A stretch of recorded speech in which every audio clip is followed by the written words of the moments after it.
Encore une fois de plus, mesdames, messieurs, nous sommes au rendez-vous. Merci d'être branchés sur nos antennes. Bienvenue à cette édition du journal à la une de l'actualité. Une jeune dame de 24 ans répondant au nom de Kingombe Kabala Régine, qui était mère des 2 enfants, a été abattue par un policier dans la nuit de ce lundi 26 juin 2023 dans le quartier Buonakoutia, avenue Paris.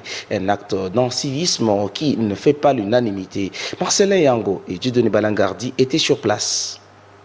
Les habitants du quartier Buonakoutia, particulièrement ceux de l'avenue Paris, ont passé une sale soirée ce lundi 26 juin 2023. Vers 19h locale, dans cette partie de la ville de Kalemi, un policier, selon les informations en notre possession en état d'ivresse, a tiré, à bout portant, sur une dame âgée de 24 ans et mère de 2 enfants, répondant au nom de Kingombe Kabala Régine, qui est décédée sur place et acheminé à la morgue. D'après les informations recueillies sur place, ce policier qui aurait tiré était celui qui assurait la garde du bourgmestre de la commune de Kalemi et peu de temps après, il s'est transformé en criminel. Les images amateurs que nous avons reçues sont sanglantes et à quelques mètres du domicile de la défunte, les traces du sang sont encore visibles et tout le monde pleure. L'illustre disparu, Régine Kabala, présent au lieu du deuil, Nathan Moguicho a condamné avec la dernière énergie cet acte qu'il a qualifié d'incivisme. Premièrement, nous nous adressons aux services de sécurité, à la police et tout ça.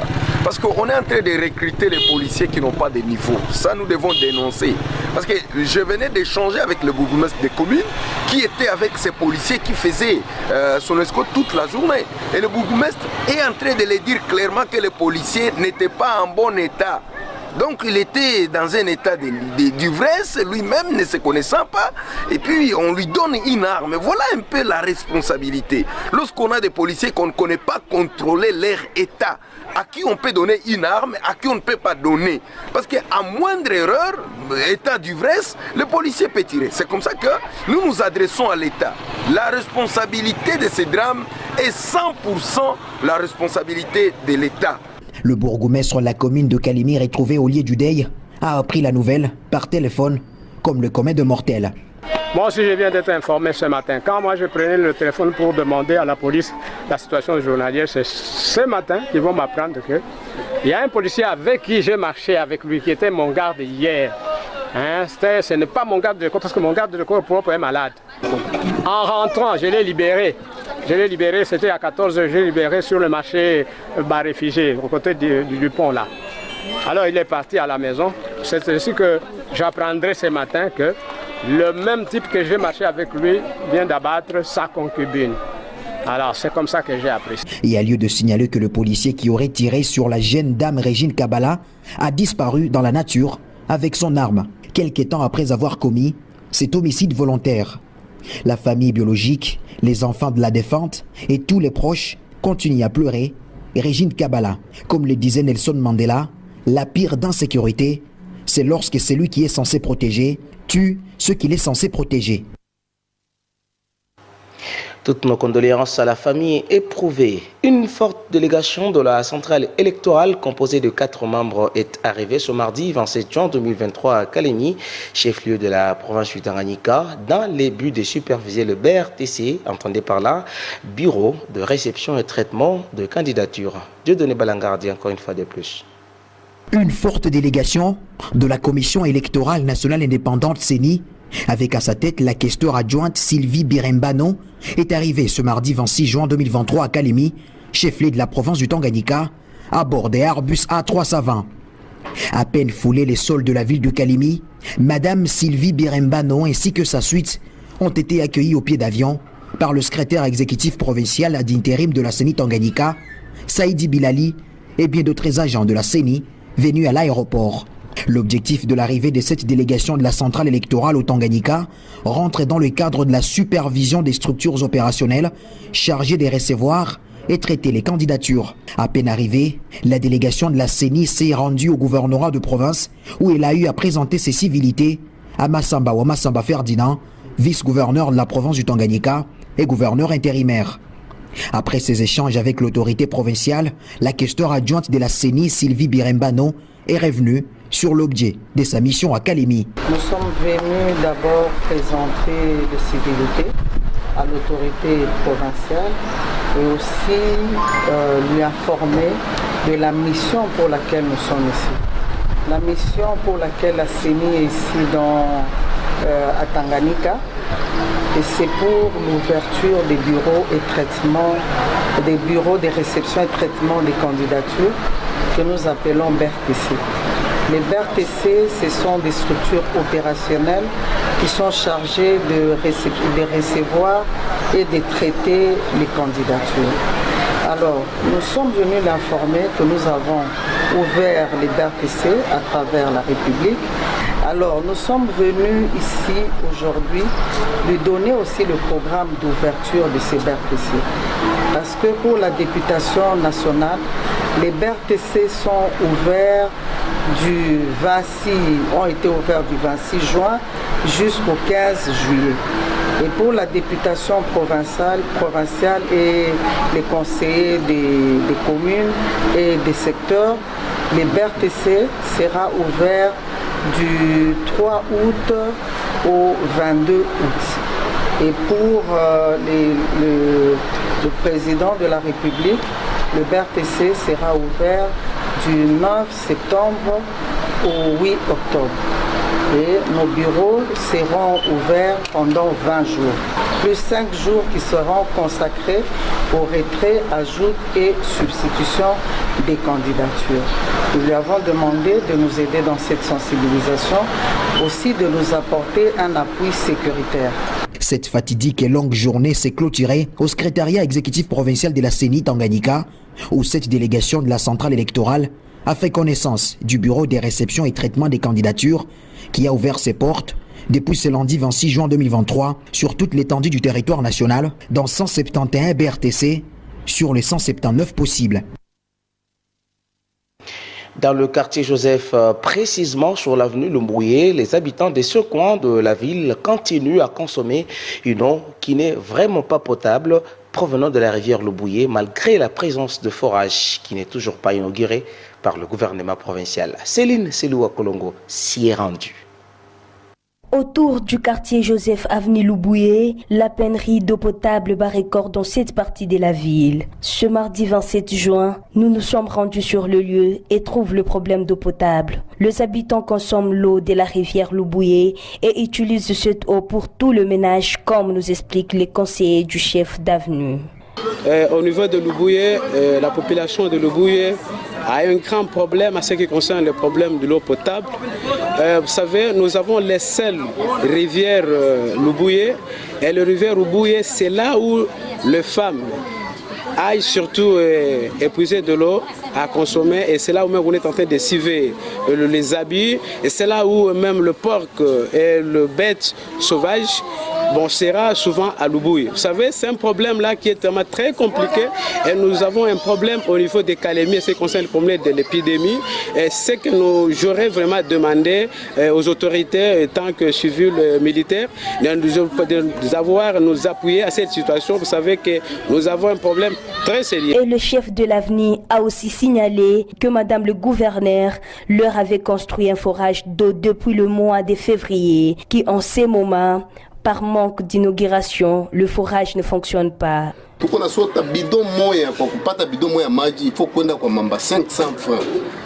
Tandis que tout qu'on a une maji vraiment. Nous payons des fois 500 francs pour un bidon, alors que nous avons déjà l'eau des forages avec nous. Je ne suis pas en mesure d'ordonner les gens à bénéficier sans avoir reçu l'aval des autorités. Nous ne savons pas si nous allons continuer à attendre jusqu'à ce que Madame le gouverneur revienne pour procéder à l'inauguration, afin qu'on puisse bénéficier de cette eau. Les habitants de ces parties demandent aux autorités compétentes de leur venir en aide pour éviter les maladies hydriques. Dans le cadre de la spoliation de terrains, de maisons de l'État dans la ville de Kalemi par certains individus dont les contrats ne sont jusque-là pas mis à la disposition de tout le monde, ou à la portée de tout le monde bien sûr, le président du Parlement Debout Sans Tabou, Nathan Mugisho, suppose que l'État risque de se voir perdant dans cette affaire. C'est dans cette optique que Nathan a même évoqué le cas du bâtiment de la DGRAD jadis affecté à la division de la santé.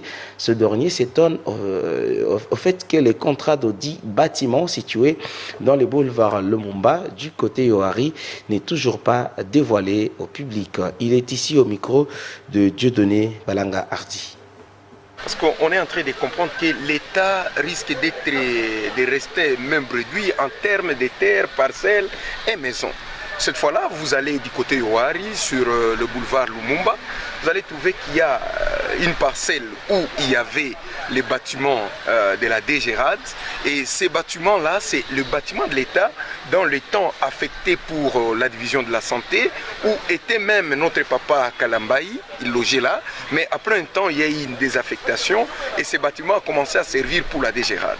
À l'époque de son excellence gouverneur Zoé Kabila, il avait démoli cette maison avec l'objectif d'y construire le bâtiment devant habiter les bureaux pour l'ensemble des services des finances en province. Et après sa déchéance, on a vu que la parcelle était restée vide. À coup sûr, on a remarqué que la parcelle devient occupée et on a commencé à y construire. Et nous avons lu qu'il y avait un établissement JMK Vision 2040 qui a manifesté qu'il y avait un contrat partenariat public-privé et devait construire un entrepôt. Chose très étonnante est que le contrat là de ces partenariats public-privé n'est jamais été mis publiquement et être rendu public pour qu'il soit connu de tout le monde. Il ne suffirait pas que Kinshasa envoie seulement les gens pour venir sur le terrain de l'État et construire. C'est comme ça que le premier appel que nous faisons, c'est d'appeler les services étatiques de s'enquérir de cette situation, de se renseigner si réellement ces contrats-là existent, parce que nous avons vu les drafts de ces contrats. Chose très étonnante, comment l'État peut faire louer un entrepôt qui sera construit en charge d'un privé à $150 dans la ville de Kalemi pour un remboursement de 70%. Donc, le monsieur va construire et il peut construire pour autant d'années, il va occuper cette maison et l'État n'en gagnera rien. Et il s'est tenu dimanche 25 juin 2023 une activité qui a réuni tout le parti politique constituant l'Union sacrée pour la nation. Gilbert Kayumba, notre confrère, était aussi de la partie. Suivez son reportage.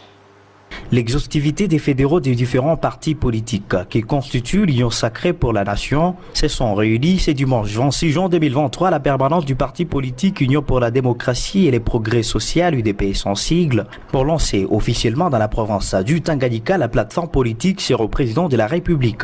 Tout d'abord, ils ont tour à tour lancé les messages de réunification et consolidation de leurs partis politiques respectifs et ont par la même occasion rassuré la population que le retour de Madame Julie Nkungwa Payuba serait possible et que c'était justement une question de temps, comme nous affirme ici Katombe, président fédéral du parti MSR.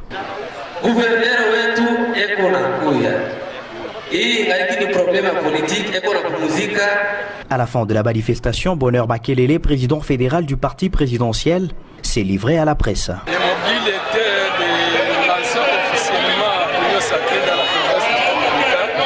La signature de sa charte à Kinshasa, ça c'était un de deux, c'était pour manifester notre soutien à nos deux autorités, celle de Kinshasa ainsi que celle de la province.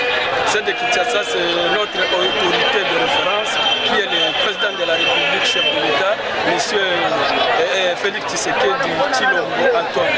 Et en province, nous avons manifesté notre soutien à son excellence Madame le gouverneur, et d'ailleurs qui est en mission à Kinshasa. Division, je ne peux pas le confirmer, sauf que ce que je peux dire, il y a des ambitions des uns et des autres qui sont peut-être démesurées. Nous, à notre niveau, nous soutenons l'initiateur qui est le chef de l'État ainsi que son représentant au niveau de notre province qui est Madame le gouverneur Julie Nkungwa Payuba. C'est par ces chants remplis d'espoir que l'activité s'est bouclée. Toujours dans la politique, l'acteur politique, membre de l'Union sacrée, Lebon Kazingovo, affirme que sa plateforme politique est prête à déposer sa liste des candidats à la CENI. Il a été joint par Timmy Le Ciel Kitenge. Vous aviez été lors de les jours que nous sommes allés nous enrôler, on avait dit aux gens de pouvoir se préparer aux élections. Nous l'avions dit que le président Félix-Antoine Tshisekedi Tshilombo était très déterminé à respecter les délais constitutionnels, d'où l'opposition n'était pas prête à pouvoir affronter les élections, raison pour laquelle ils étaient en train de pouvoir chercher les embûches ça et là, mais ils se sont rendus compte aujourd'hui que le président de la République, Félix-Antoine Tshisekedi Tshilombo, est très déterminé à pouvoir aller aux élections en décembre 2023, et aujourd'hui ils n'ont plus des arguments à avancer, raison pour laquelle ils commencent à chercher les échappatoires, et donc nous leur demandons de quitter cette distraction, de laisser la population de pouvoir se concentrer pour chercher à élire les députés ainsi que le président de la République pour les mandats à venir. Moi, je ne pense pas. Vous savez, avant ça, nous avions suivi les speeches du président de la CENI, Denis Kadimo, qui a été clair, il a dit, on ne va exclure personne, tous ceux-là qui vont répondre à la loi électorale et aux lois de la République, on va exclure personne. Donc tout le monde est admissible aux élections, donc ça veut dire qu'ils ont peur pour ça, raison pour laquelle ils commencent à chercher qu'il y ait des négociations, qu'il y ait des rencontres, ça et là, pour pouvoir allonger, parce qu'ils se sont rendus compte qu'ils sont en retard. Au lieu de se focaliser sur les élections, ils étaient embrouillés en faisant des marches inutiles, ils étaient embrouillés en faisant des déclarations inutiles. Moi, je pense que ce temps-là est vraiment révolu. Ici, nous devons nous concentrer aux élections, nous devons accompagner la vision du chef de l'État. Aujourd'hui, qui veut respecter la Constitution, chose que l'opposition ne croyait pas. Donc, on reste derrière le président de la République, on reste derrière la CENI pour que nous puissions aller aux élections en décembre 2023. Malgré les divergences de prise de position sur le fichier électoral, le parti Chera Matata Pogno, le LGD, Fédération du Tanganyika, tient à déposer sa liste des candidats du parti au BRTC, voilà j'y arrive, de la CENI. Jean-Pierre, l'un des cadres du LGD. En tout cas, nous sommes prêts et ce que vous devrez savoir, on se penche beaucoup plus à cette pensée platonique qui stipule ceci. Lorsqu'un sage refuse de gouverner, ipso facto, il deviendra directement la victime des idiots. Alors nous ne voulons pas tomber à cette tentative d'être une victime qui doit subir les règles des idiots. Voilà pourquoi nous sommes prêts pour ces élections. La province du Tanganyika, en ce qui concerne la fédération du LGD, nous sommes déjà prêts. Nous sommes prêts pour déposer nos candidatures parce que même la population calémiarde attend avec enthousiasme les députés qui seront ici du parti politique LGD. Rien ne pourra handicaper notre candidature parce que il est vrai que c'est notre partenaire politique, mais ce qu'il a donné, c'est son point de vue. Et il a la liberté tout entière de donner son point de vue, soit son opinion. Mais nous qui sommes les membres du LGD, nous n'allons pas laisser même un iota pour le régime en place. Nous allons postuler à tous les niveaux. Le marché Régie des eaux Kamkolobondo est appelé à disparaître parce que la Régie des eaux tient à récupérer son terrain au grand désarroi des vendeurs du dit marché. Céline Seloua Kolongo nous fait le point. La pression s'est fait de plus en plus ressentie dans le chef de commerçants dans le marché Régie des eaux de Kamkolobondo où l'annonce d'un imminent déguerpissement forcé pourrait intervenir incessamment. Cette décision serait venue des responsables de la Régie des eaux qui tiennent Mordukis à récupérer son terrain, d'où les lamentations de ces vendeuses qui ne savent à quel sens c'est voué des raisons évoquées par la Régie des eaux nous sont révélées par cette dame qui les trouve injustes. Je suis vendeuse dans le marché de la Régie des eaux de Kamkolobondo. Les agents de la Régie des eaux nous ont demandé de libérer leurs concessions. Par manque de la propriété dans les canaux passant de l'eau. Où irons-nous? Imaginez cette commune de Kalemi manque un marché appartenant à l'État. Et pourtant, nous payons les taxes chaque jour de 500 francs.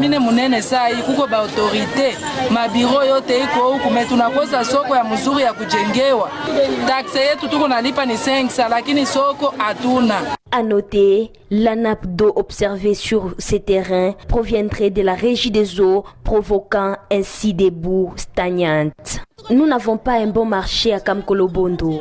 Nous vendons dans des boues stagnantes provenant de la régie des eaux. Personne ne peut entrer dans des boues pour nous acheter nos marchandises.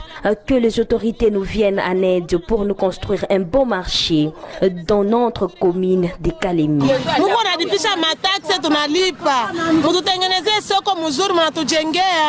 La délocalisation de ces marchés nécessiterait un autre espace tout en érigeant des hangars, étalages et autres conditions afin d'y installer ces commerçants de Kamkolobondo. Mesdames, Messieurs, pour terminer, les journaux et médias en ligne parus le matin de ce mardi ont en majorité décrypté la réaction du porte-parole de la Senko au propos du président de la République, Mbujimayi. Melchior Katontoulonkoulou pour le journal du journaux.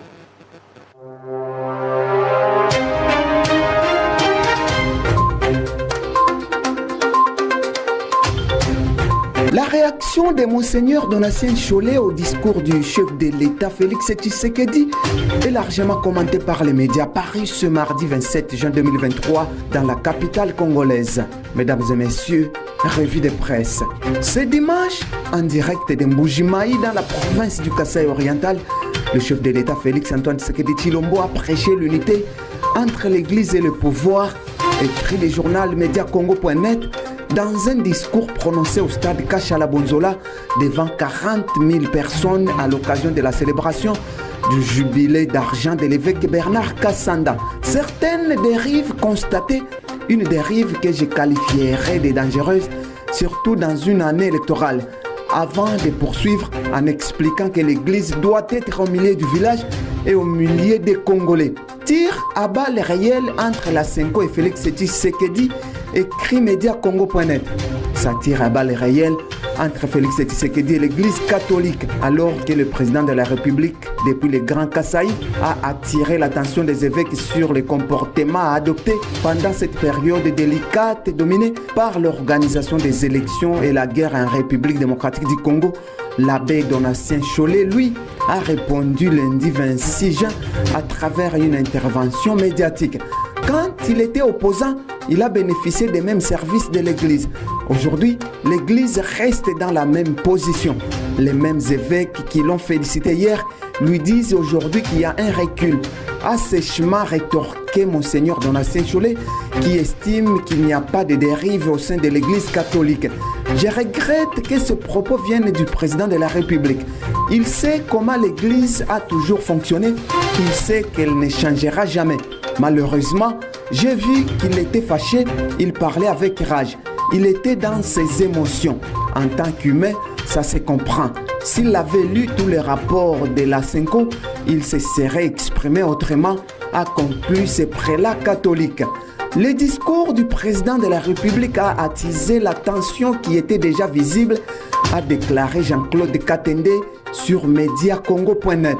Contacté par Mediacongo Presse, ce lundi 26 juin 2023, Jean-Claude Katende, président de l'Association africaine des droits de l'homme, Azado, a estimé que le discours du chef de l'État Félix Tshisekedi Mbujimayi a une fois de plus attisé la tension qui était déjà visible au sein de la classe politique et sociale pendant cette période électorale.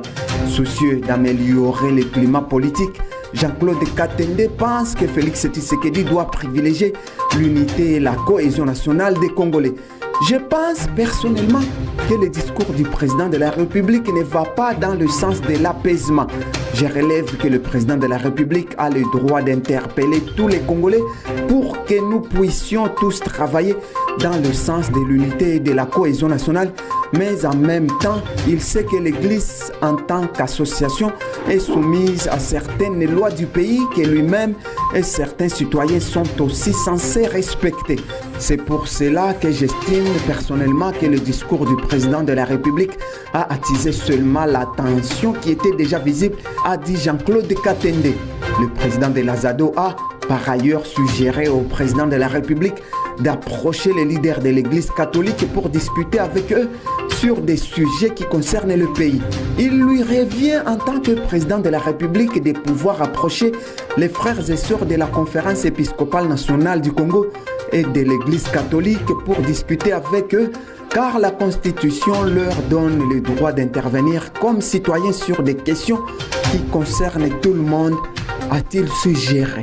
Dans un discours devant la population dans la ville de Mbuji-Mayi, le chef de l'État, Félix-Antoine Tshisekedi Tshilombo, a, sur un ton élevé, insisté qu'il n'acceptera jamais la dérive qui s'est dessinée au sein de l'Église catholique.